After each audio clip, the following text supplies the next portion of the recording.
आज के दौर में जो वालिदैन हैं उनका सबसे बड़ा चैलेंज जो है वो ये है कि उनकी औलाद की तरबियत कैसी हो, उनकी औलाद अच्छा इंसान कैसे बने, ज़िंदगी में कामयाब कैसे हो, तालीम में अच्छे ग्रेड्स कैसे लाई। हर घर के अंदर जहाँ बच्चे रहते हैं, जहाँ वालिदैन हैं, वहाँ ये चैलेंज बहुत बड़ा है। ये भी चैलेंज है कि बच्चे के दोस्त कौन है, वो खेलने क्या जाते हैं, क्या करते हैं, क्या नहीं करते। और ये एक इतना बड़ा मसला बन गया है कि हमारे पास इतनी रिक्वेस्ट आ रही है, इतने लोग हमारे पास आते हैं, इतनी मेल्स आती हैं, इतने व्हाट्सएप मैसेजेस आते हैं, और हमें समझ नहीं आती कि हम क्या करें। तो चंद बातें आज बता रहा हूं आपको। पहली चीज़ ये कि अगर आप चाहते हैं कि आपका बच्चा अच्छा इंसान बने, कामयाब इंसान बने, तो याद रहे बच्चे की ज़िंदगी में बहुत सारे दौर ऐसे आते हैं जहां उसे किसी साथी, किसी दोस्त की ज़रूरत होती है जिससे वो खुल के बात कर सके। कई दफ़ा बच्चा गलती करता है, गलती करने के बाद उसे चाहिए कि वो किसी को बताए कि मुझसे गलती हुई, मुझे बताओ मैं इस गलती को कैसे सुधारूं, या मुझे ये काम करना है, ये फैसला करना है, मैं क्या करूं। तो इसलिए सबसे पहला काम ये करें कि अपने बच्चों को दोस्त बनाएं। याद रहे, अगर आप अपने बच्चे को दोस्त नहीं बनाएंगे तो आपका बच्चा किसी बुरे लोगों को या बुरे इंसान को दोस्त बनाएगा, और वो ज़ाहिर है उसकी जो तरबियत है आपकी है वो सारी की सारी ज़ाया जाएगी। कई माँ बाप के साथ एक इशू ये होता है कि बहुत बिजी होते हैं और उनके पास सबसे बड़ा एक बहाना ये होता है कि मैं सब कुछ तुम्हारे लिए तो कर रहा हूँ। लेकिन ये मतलब नहीं है कि आपने अपने बच्चों को निगलेक्ट किया। देखिए, बच्चे आपका वो पौधा है जिसने एक दिन दरख्त बनना है, तो बराए करम आपने बच्चों को टाइम देना होगा। अक्सर मैं अपने वर्कशॉप्स में लोगों को समझाता हूँ कि जी जिस दिन छुट्टी हो, पाकिस्तान में आजकल इतवार को छुट्टी होती है, तो अपने बच्चों के साथ, अपनी फैमिली के साथ कुछ देर के लिए बाहर जाएं। कोई बहुत महंगी जगह जाने की ज़रूरत नहीं है, कोई महंगे रेस्टोरेंट में जाने की ज़रूरत नहीं है, किसी पार्क में जाके बैठें और वक्त गुजारे 2-3 घंटे। इसी तरह डेली एक रूटीन बना ले। माँ बाप को मैं ख़ास किस्म की एक एडवाइस दे रहा हूँ कि रात को बच्चों के सोने से पहले 1 घंटा 1.5 घंटा बच्चों के साथ बैठें, उनसे पूरे दिन का हवाल पूछें, उनका रूटीन पूछा, आज स्कूल में क्या हुआ, आज कॉलेज में। फ़र्क नहीं पड़ता आपका बच्चा बड़ा है, आपके लिए वो बच्चा है, तो पूरे दिन का रूटीन क्या है, कोई मुश्किल तो नहीं है, कोई परेशानी तो नहीं है। जहाँ बच्चे के बिहेवियर में तब्दीली देखे कि बच्चा खामोश हो गया, कमरे में बंद है, बातचीत नहीं कर रहा ज़्यादा, तो बराए करम वो एक अलार्म होता है और उस अलार्म पे फ़ौरन तवज्जो दें। हफ्ते में 1 दिन बच्चे ने फास्ट फूड खा लिया, कोई बात नहीं, मगर आदत डालें।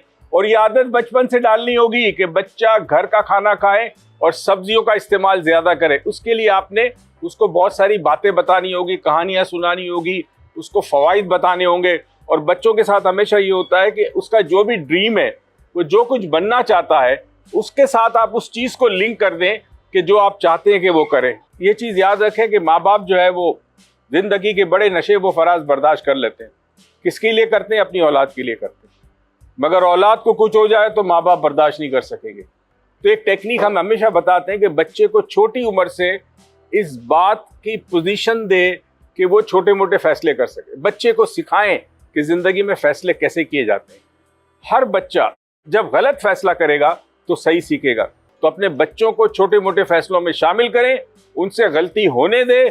उस गलती के बाद आपने जजमेंटल नहीं होना। अच्छा, अक्सर घरों में अजीब गरीब नाम दिए जाते हैं, टोनी, ओ मोटे, बुद्धू। मुझे याद है मेरे घर में मेरे एक छोटे भाई को, चूंकि वो पास नहीं होता था, अक्सर फेल होता था, तो उसको लफ्ज़ बुद्धू दे कह दिया गया। नहीं, अब मेरी अम्मी अब्बू ने बुद्धू कहा तो पता चला पूरे खानदान उसको बुद्धू कह रहा है। अब आप सोचे बच्चे की नफ्सियात पे क्या असर होता है। जब बार बार आप उसको एक लफ्ज़ कहते हैं तो आहिस्ता आहिस्ता वो लफ्ज़ जो है वो इमेज बनाता है ब्रेन में, और बच्चा उसी तरह बिहेव करेगा। कई बच्चों का पढ़ने की तरफ ध्यान नहीं होता। अच्छा भाई, हर बच्चा प्रोफेसर नहीं बनेगा, हर बच्चा टीचर नहीं बनेगा, हर बच्चा डॉक्टर नहीं बनेगा। माशरे को चलाने के लिए हर किस्म के अफराद चाहिए। खिलाड़ी भी चाहिए, मूसीकार चाहिए, गुलूकार चाहिए, आर्टिस्ट और पेंटर चाहिए, आर्किटेक्ट चाहिए। तो देखें कि आपके बच्चे में खुदादार सलाहियत क्या है। ये चीज़ आप देखें कि बच्चे में जो कुदरती सलाहियत है, खुदादार सलाहियत है, उसको परवान चढ़ाए, उसको अप्रिशिएट करें, उसको आगे जाने दें। एक दौर था जब हम कहते थे डॉक्टर बनना है, इंजीनियर बनना है। आज के दौर में हमारी तरजीहात चेंज हो गई है। आज सिर्फ डॉक्टर और इंजीनियर नहीं है, दुनिया के बहुत सारे ऐसे प्रोफेशन हैं जिसमें लोग बड़े कामयाब हैं।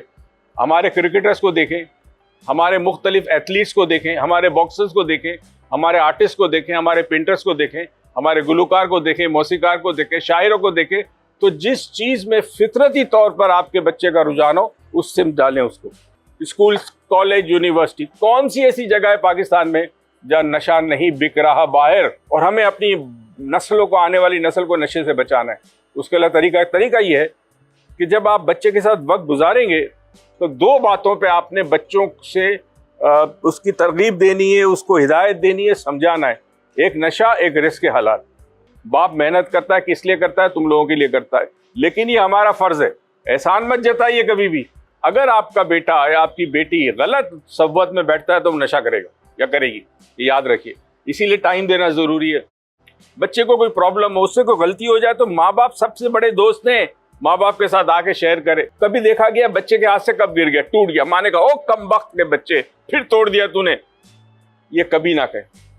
जो चीज टूटनी है वो टूटनी है। आपने उसको ये सिखाना कि बेटा असल में ये टूटा इस वजह से कि आपने पकड़ा गलत था, तो इसको इस तरह उठाए या इस तरह करें। इससे क्या होगा? बच्चे की इज्जत नफ्स मजरू नहीं होगी, उसका कॉन्फिडेंस शटर नहीं होगा और वो आइंदा ये गलती नहीं करेगा। कई घरों में माँ बाप ने तरबियत भी अच्छी की है, टाइम भी दिया है, औलाद रास्ते से भटक गई। क्या ये सोचा आपने कि क्या हमारा जो रिस्क हम कमा रहे हैं क्या वो हलाल का था या हराम का था? क्योंकि हराम का रिस्क उस बीज की तरह है जो कांटे का हो, वो कांटा ही देगा आपको, वो फूल नहीं देगा, ये याद रहे। तो जरा गौर कीजिए कि इतनी मेहनत जो कर रहे हैं, सुबह शाम, माँ करे बाप करे जो भी करे, तो क्या ये तो नहीं कि हम रिस्क हराम कमा रहे हैं जिसकी वजह से हमारी औलाद को, आपने देखा छोटी एज में बच्चों को अजीब गरीब बीमारियां हो जाती है, ये नौजवानी में बच्चा दुनिया से चला जाता है, माँ बाप को ये गम सारी जिंदगी सहना पड़ता है। या बच्चा रास्ते से हट गया, नाफरमान हो गया, माँ बाप को पूछता नहीं है। कई घर ऐसे हैं कि जिसमें माँ बाप को उठा के औलाद ने ओल्ड होम्स में डाल दिया। तो क्या इसकी आपकी तरबियत में खराबी थी या फिर आप जो रिस्क कमाते थे वो हराम था? गौर कीजिएगा। फिर मुलाकात होगी, वीडियो को जरूर शेयर कीजिएगा।